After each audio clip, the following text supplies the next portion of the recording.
Dear students, मैं Suresh Chandra Sharma, assistant professor political science.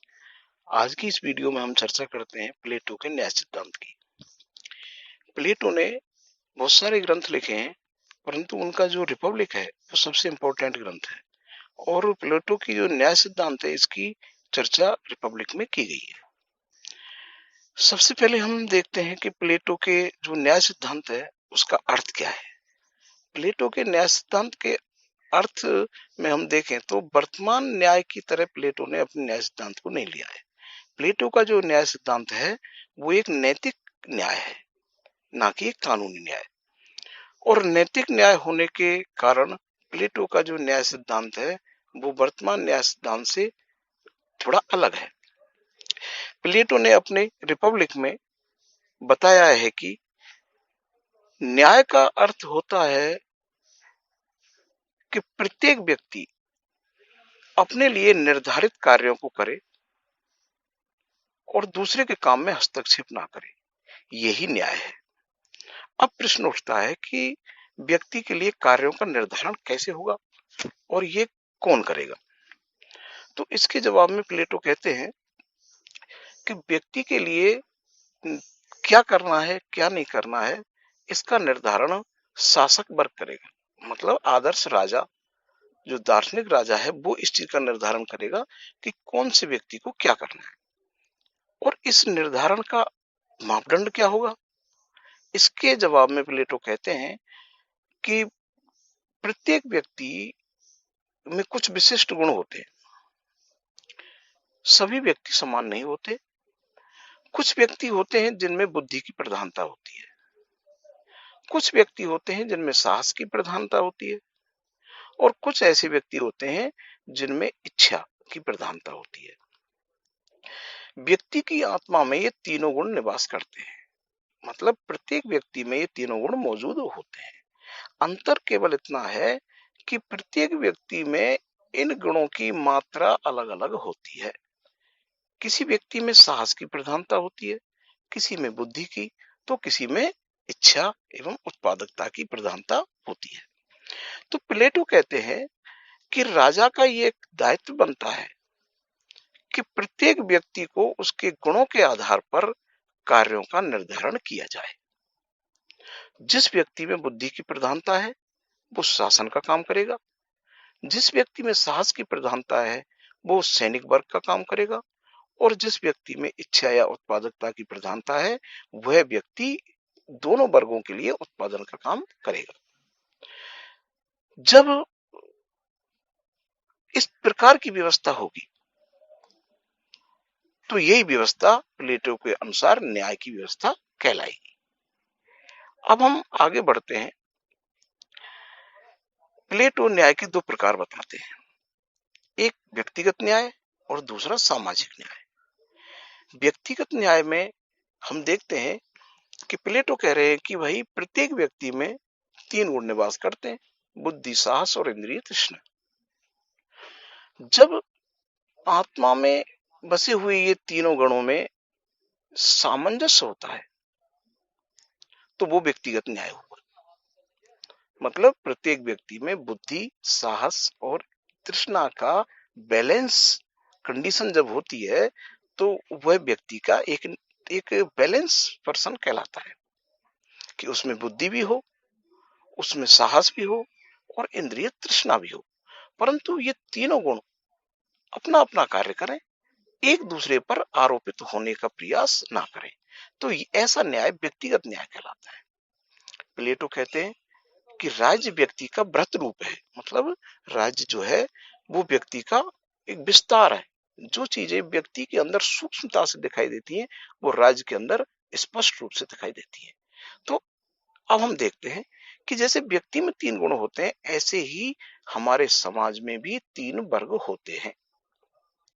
इसे ही वो प्लेटो सामाजिक न्याय कहते हैं कि समाज में जो तीन वर्ग हैं, एक वर्ग वो है जिसमें बुद्धि की प्रधानता है जिसे प्लेटो शासक वर्ग कहते हैं, एक वर्ग वो है जिसमें साहस की प्रधानता है, प्लेटो उसे सैनिक वर्ग कहते हैं, और एक वर्ग वो है जिसमें इच्छा या उत्पादकता की प्रधानता है, प्लेटो इसे उत्पादक वर्ग कहते हैं। प्लेटो कहते हैं कि जब ये तीनों वर्ग अपने अपने कार्यों को रुचिपूर्ण तरीके से करें, ढंग से करें और पूरी शिद्दत से करें और एक दूसरे के कार्यों में हस्तक्षेप ना करें, जैसे कि शासक वर्ग जो है वो शासन का काम करे, प्रशासन का काम करे, वो व्यापारी ना बने, बिजनेस ना करे, उत्पादन की तरफ ध्यान ना दे, मतलब पर्सनली उत्पादक ना बने। सैनिक जो है वो सुरक्षा का काम करे, वो शासक बनने का प्रयास ना करे, वो उत्पादक बनने का प्रयास ना करे, और उत्पादक जो है वो शासक बनने का प्रयास ना करे।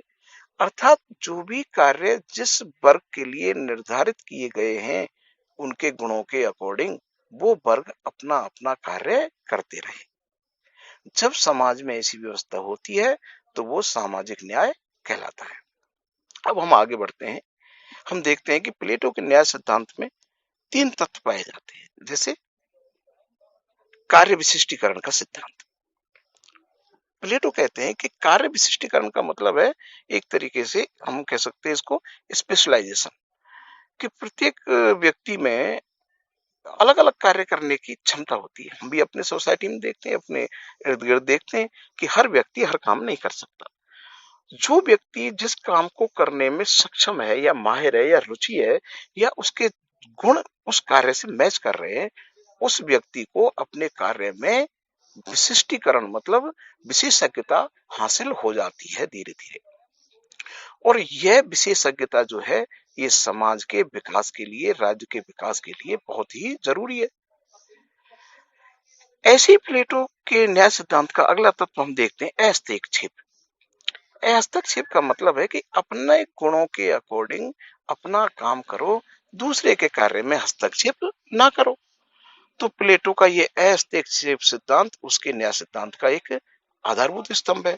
और तीसरी चीज आती है पारस्परिक सामंजस्य, कि तीनों वर्ग अपने अपने गुणों के आधार पर अपना काम करें, मतलब शासक वर्ग अपनी बुद्धि के आधार पर प्रशासन का काम करे, सैनिक अपने साहस के कारण दोनों वर्गों की सुरक्षा करे, उत्पादक जो है वो अपनी इंद्रिय तृष्णा या इच्छा या उत्पादन की प्रवृत्ति के कारण दोनों वर्गों के लिए उत्पादन करे, शासक वर्ग जो है वो दोनों ही वर्गों पर प्रशासन करे। इस प्रकार तीनों वर्ग स्वयं के साथ अन्य दो वर्गों के कल्याण के लिए भी कार्य करें। तो ऐसा पारस्परिक सामंजस्य जिस समाज में होगा, जिस राज्य में होगा, वह राज्य विकास की बुलंदियों को छुएगा। तो प्लेटो अपने आदर्श राज्य में जो उसका न्याय सिद्धांत है उसमें ये तीन तत्व मानते हैं। अब हम आगे बढ़ते हैं कि प्लेटो के न्याय सिद्धांत की विशेषताएं क्या क्या हो सकती हैं। साथियों, प्लेटो के न्याय सिद्धांत की विशेषताओं में हम देखें तो सबसे पहली बात है कि प्लेटो का न्याय सिद्धांत जो है वो कहता है कि न्याय व्यक्ति की आंतरिक वस्तु है, मतलब न्याय को हमारे ऊपर बाहर से नहीं थोपा जा सकता, ये हमारी आत्मा का गुण है। और आत्मा का गुण होने के कारण इस पर दबाव नहीं होता, ये नेचुरल प्रवृत्ति होती है कि बुद्धि की प्रधानता वाला व्यक्ति शासन के कार्य को अधिक ढंग से कर सकता है, और जिसमें साहस होता है वह व्यक्ति सुरक्षा या युद्ध जैसे कार्यों के लिए उपयुक्त होता है, और जिस व्यक्ति में इच्छाएं होती हैं वो व्यक्ति व्यापारी वर्ग या उत्पादक वर्ग का कार्य अच्छी तरीके से कर सकता है। तो ये जो चीजें हैं ये हमारे अंदर हैं। तो प्लेटो का जो न्याय है वो आंतरिक है, ना कि बाह्य। अगली विशेषता देखते हैं कार्य विशिष्टीकरण का सिद्धांत।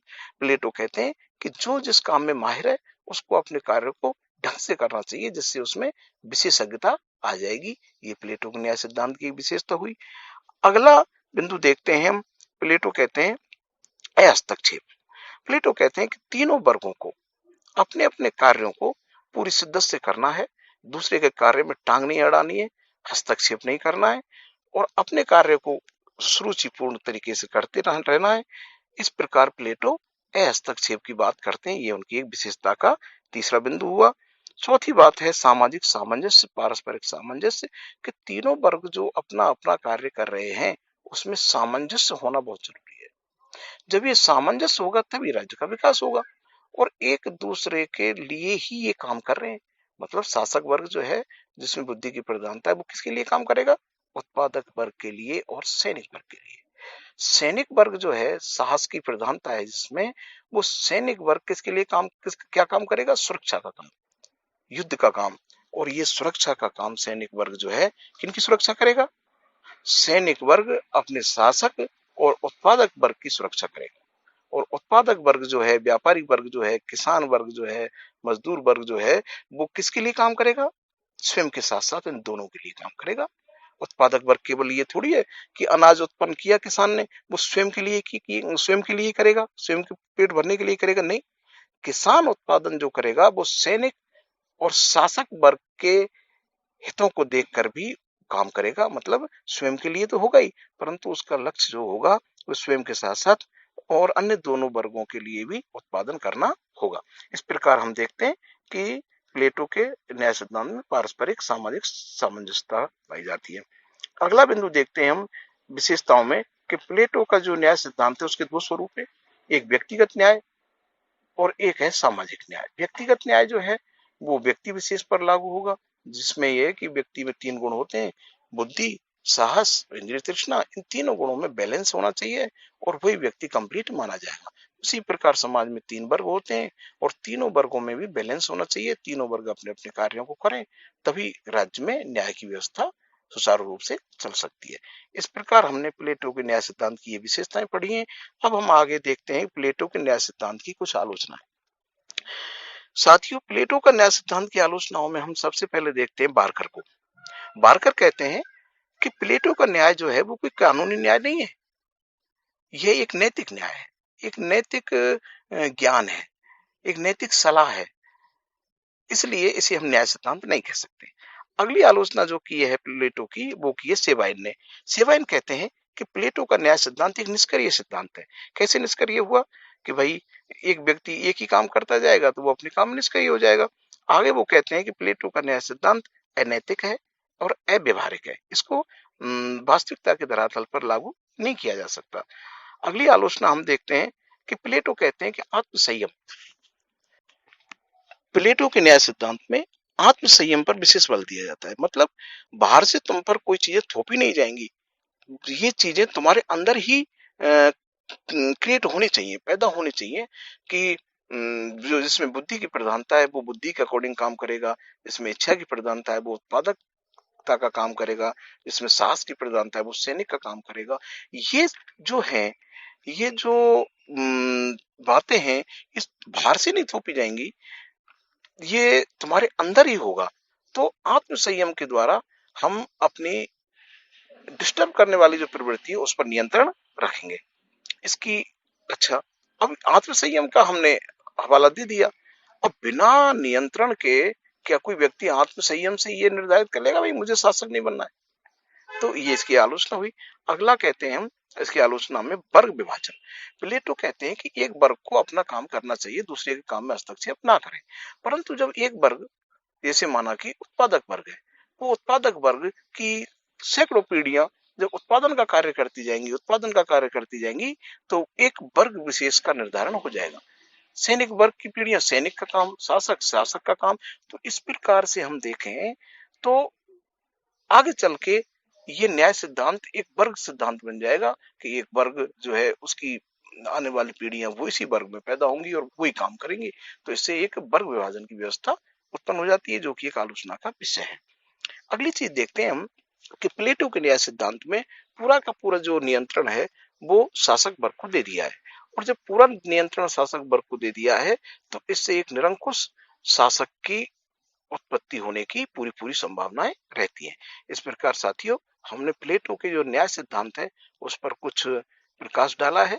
मैं समझता हूं कि आपको प्लेटो के न्याय सिद्धांत की कुछ बेसिक बातें जरूर समझ में आई होंगी। Thank you.